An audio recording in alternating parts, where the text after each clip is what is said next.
So welcome to our 5th video of Sailing with Faith. We're going to look at more interior detail, and the sail from Salt Ponds to Kingsmill Marina. A bit more video footage there.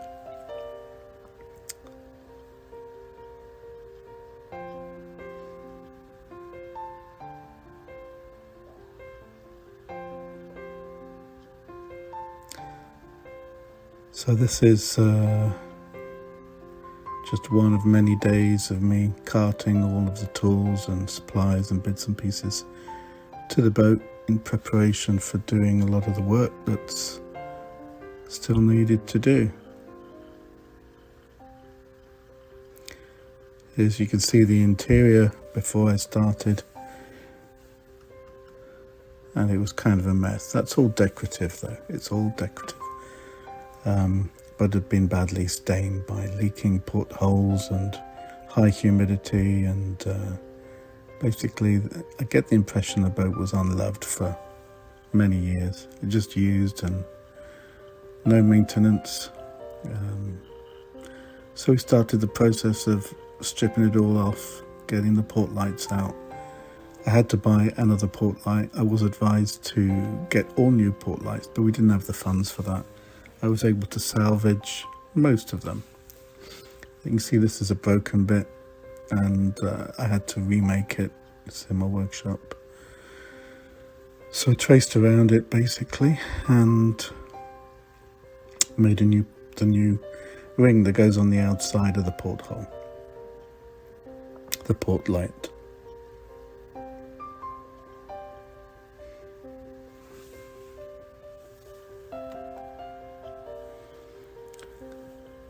And after cutting it out, that's what you end with. So it needs fettling down, rounding all the corners and cleaning up, and all the holes putting back. I use the same hole positions so that we can definitely use the same holes in the hull. I actually upgraded the screws, slightly larger screws, and drilled the holes out so it was a little bit better, perfect. Okay, what I've done is we've got these portholes seated back in. You can see the plastic that I actually got from Lowe's. It's a plastic sheet, like 16 thick, and we put battens underneath and screwed it here, and it actually goes underneath some battens there. You can see also there. So nice and tight. But I've got to put this bevel on the outside, and it wasn't screwed at all. There was no holes in here for screws, and so I had to drill the holes. Not important where they are, as long as they don't hit the same holes that you had before. But what's always been kind of tricky for me is drilling the countersinks without the drill grabbing. Just want to show you what I did.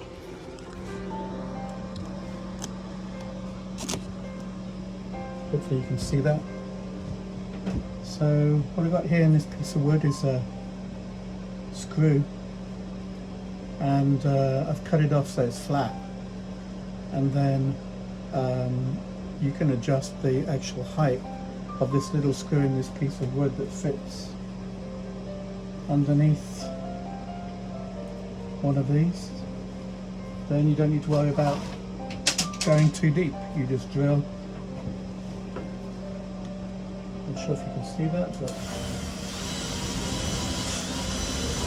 see, I wanted to drag there, but you just drill and you know you got the exact right depth because you've got your stopping. Check it with a screw. Perfectly flush. Nice, so I know that stop is in the right position. I can go ahead and countersink all of them. One more to do.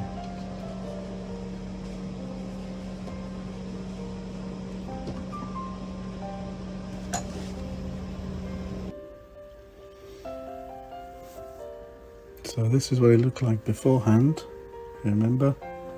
the rot, and after I'd finished the job, this is what you get. Very pleased with the results. Obviously there's a lot of work gone into that, and the bright work you can see it's all been redone on the side panels there. I've got some work to do on the bulkheads.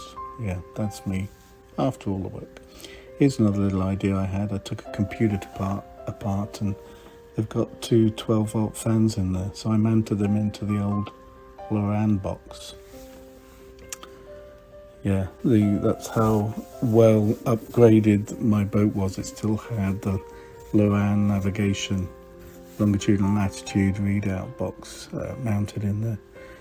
So obviously next to useless for what I was going to be doing, and I gutted it and done a little organising. That's what I ended up with. So then I all started organising stuff from around the boat that was lying around into neat little packages, and it's going to be stored at the back over there in the pilot's berth. Organised my captain's locker as well, so it's going to be the desk, so it's going to be a little bit easier to find things. Still got some work to do. Job done. I think they all fit in there pretty nice and snug. They shouldn't slide around too much. We put some, like a sleeping blanket up there in the corner if there is some movement. That really clears out the cabin. So we've still got access to storage for the batteries and through hulls, so yeah, good to go. New engine. winterized. 2 hours. Runs beautifully. So here's the work with the bright work. I do enjoy doing bright work. It's very satisfying once it's all dried off and you get this sheen, which is beautiful. I even did bright work on parts you wouldn't see. So working in the cold, you can see the ice on the surface there. I worked in all conditions and it was fine. Once you're down below, no problem at all. So the trip from Salt Ponds to Marina, there's the chart. Actually it's a satellite view, and got some practicing in with Amelia first. So you can see for a 4-year-old, she's yeah, that's the first time she's done it. I think she just watched me and copied. So she's coming along.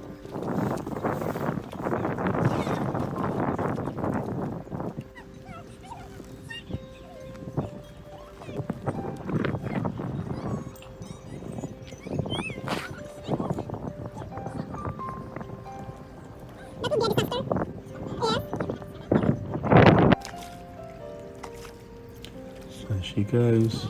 Yeah, she's got the right idea. Yeah, I think she'll be a good little rower in time. She didn't want me to be, she didn't even want to be tethered. She wanted to be on her own.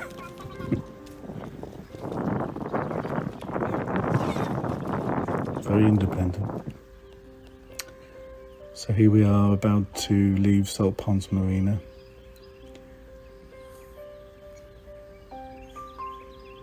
I'm doing all the dock lines.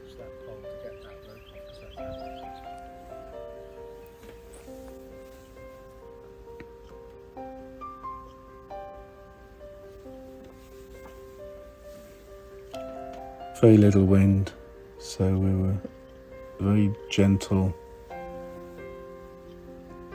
push, no engine engaged, and off we go. We had to do a 360, but there we are, we're off.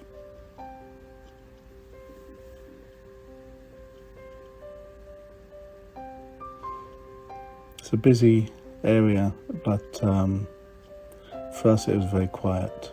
It was early in the morning. Sun was just on its way up.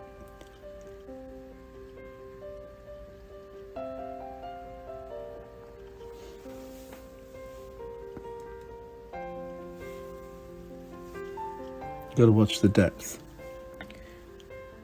Gotta watch your depth sounder and make sure you're between the port starboard markers.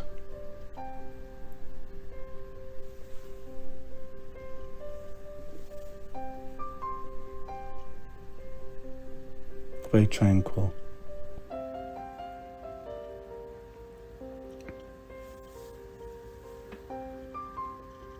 Just girly, checking all the dock lines are in and the fenders are in. Or bumpers, as they say in America. Some say in America. I believe that's a kestrel nest. Comment below and you can question that if I'm wrong, but I believe it was a kestrel. It's me and Munchkin.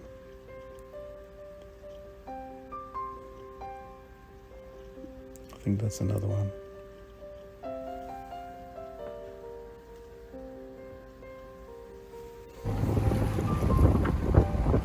And we're off.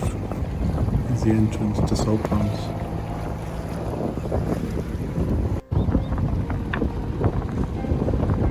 Gotta watch your depth all the way out to the channel marker. Didn't look too promising in the morning, but with the forecast that was moving away. So the forecast was looking good. We were going to see strong winds behind us. It looked like we were going to have a really nice sail. And we'll see in a moment. We did. Why is the sun going into the water? Amelia looking a little worried though. The squelches.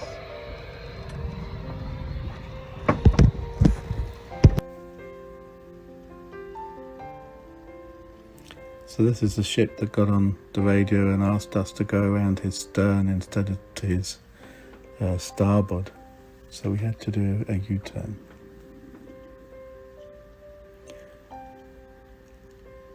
And here we are, tanking along at 9 knots. Perfect sail. It was, the winds was just picked up at that point. It was very strong. I would say winds must have been 20, 25 knots, something like that. But it was momentarily for some reason, and then it died down again.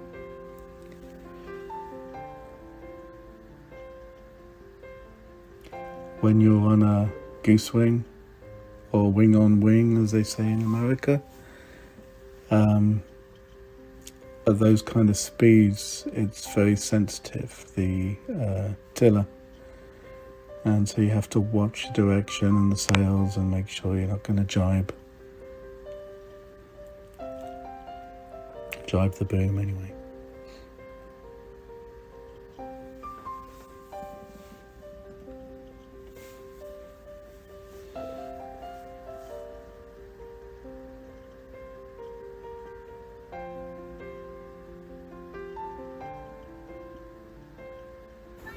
Did you say this is the Chesapeake Tunnel? I don't know. We're on James River, so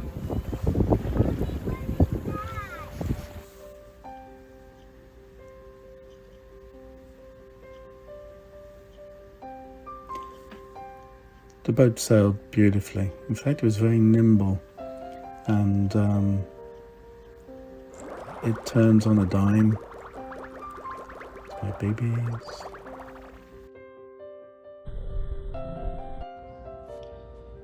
So this is a good one. Do you ever get a bubble in the compass? You need to check the manufacturer's recommendations. This is a Ritchie compass and actually sits on top of the helm console up here. What you can do is, there is a screw on the side. Undo the screw. This one, the manufacturer's recommendations, is an odorless mineral spirits. And again, you can pick this up from Lowe's or Home Depot.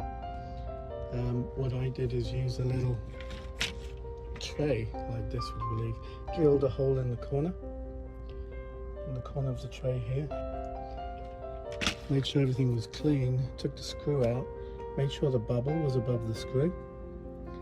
Undo the screw and you can pour a little bit of mineral spirits all the way until the bubble disappears. And you have liquid at the top of the thread.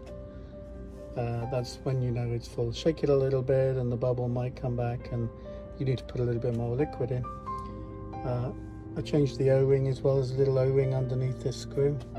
Put another O-ring in there so it seals.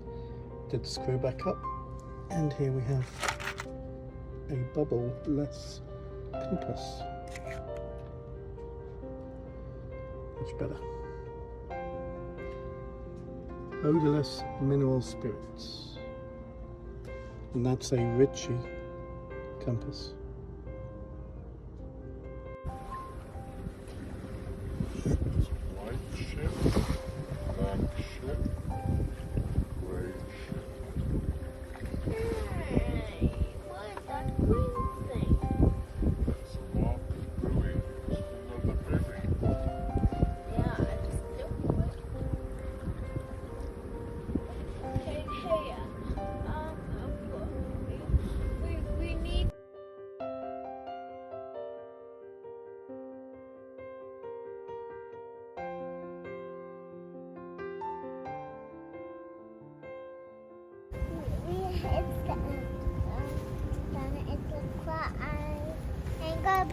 That became her favourite place right there. Now this.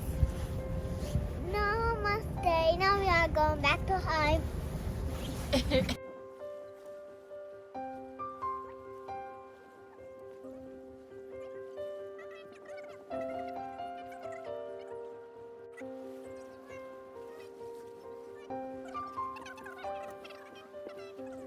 It's approaching the James River Bridge from the east.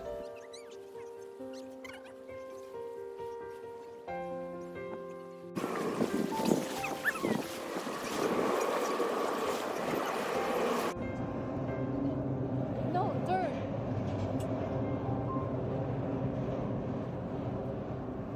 Yes, you're fine. You're fine. See, I did a cautionary turn there, just in case, to give me the option. Jibe the boom. Okay, you go back. Our wind, so we'd have to wait It's for a fine. bit. I don't know how much It's clearance still we have. moving at Not a lot. 3 knots, but there's not much wind either way now. But A it's still shot 3 knots, which puts us into 4 o'clock. And I did all the weather predictions. It's at around about. You see the wind died down. So we had a slow sail into Kingsmill. This is the reserve fleet, which sits on the south side of the James River. And the wind picked up a little bit, died a little bit. But it was a beautiful sail. You can see the reserve fleet behind us, or ghost fleet, as some people call it.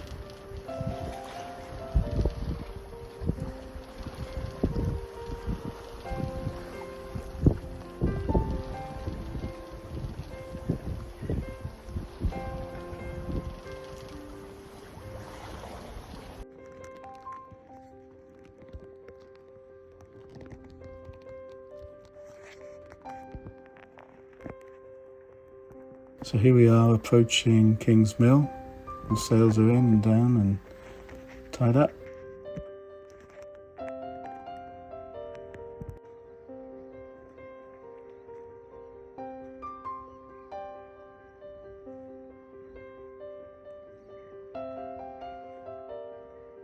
And sailing into her new home for the foreseeable future.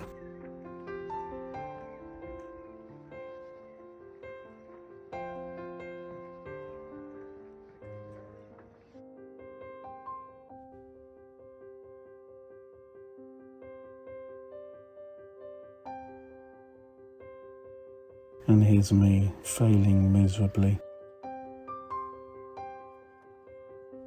at lassoing. I need to practice a little bit more.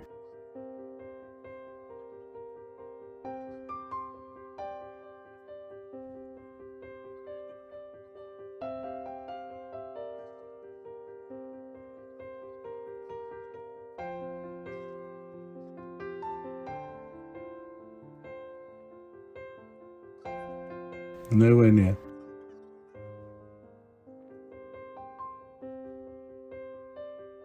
So anyway, thanks for joining us. That's more or less it. Please like and subscribe.